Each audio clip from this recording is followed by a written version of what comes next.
चंद्रपूर जिल्ह्यात गणपती बाप्पा मोरया, मंगलमूर्ती मोरयाच्या जयघोषात आणि ढोल ताशांच्या गजरात बुधवारी दिनांक 27 रोजी घरोघरी तसेच सार्वजनिक गणेशोत्सव मंडळात बाप्पांची प्रतिष्ठापना करण्यात आली। यंदा पावसाने खोडा घातल्याने सार्वजनिक मंडळांना मोठी मिरवणूक काढता आली नाही।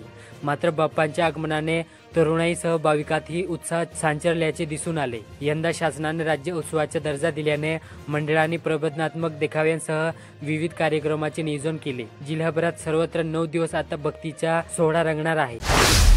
नागपूर चंद्रपूर महामार्गावरील वरोरा तालुक्यातील टेमुर्डा येथील मुख्य चौकात मंगळवारी दिनांक 26 ऑगस्ट रोजी सायंकाळी 7:30 वाजता दुचाकीचा धडक बसून एक युवक गंभीर जखमी झाला।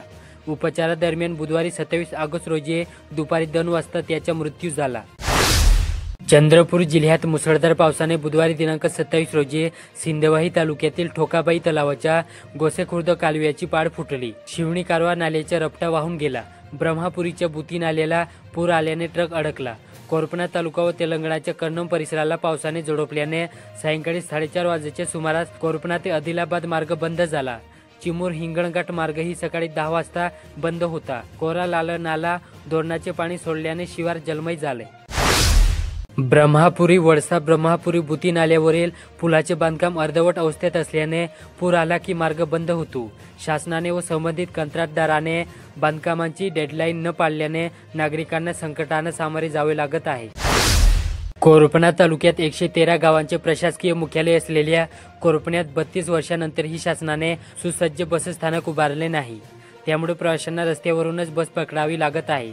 बसस्थानकाचा प्रश्न केव्हा सुटणार असा प्रश्न नागरिक विचारत आहेत। चिमूर तालुक्यात 9 ऑगस्ट रोजी निघालेले अखिल भारतीय गुरुदेव सेवा मंडळ गुरुकुंज मोजरीच्या वतीने क्रांती ज्योती यात्रा व चरण पादुका पालखीचे बुधवारी दिनांक 27 रोजी अखिल भारतीय गुरुदेव सेवा मंडळाचे संचालक तथा आमदार क्रांतिकुमार बांगडिया यांच्या निवासस्थानी आगमन झाले। घुग्गुस तालुक्यात मागील वर्षीपासून अर्धवट सोडलेल्या म्हातारदेवी गेट जवळील सिमेंट रस्त्याचे बांधकाम अखेर ठाणेदाराच्या मध्यस्थीने बांधकाम विभागाने मंगळवार दिनांक 26 पासून सुरू केले। यामुळे वाहनधारक व नागरिकांनी समाधान व्यक्त केले। जिवती तालुक्यात महाराष्ट्र व तेलंगणा राज्याला जोडणारा कमी अंतराचा मार्ग म्हणून जिवती येल्लापूर मेडीगुडा गादीगुडा आदिलाबाद या मार्गाची ओळख आहे। तालुक्यातील इतर मार्गाच्या तुलनेत या मार्गावर दररोज शेकडो वाहनांची वर्दळ असते।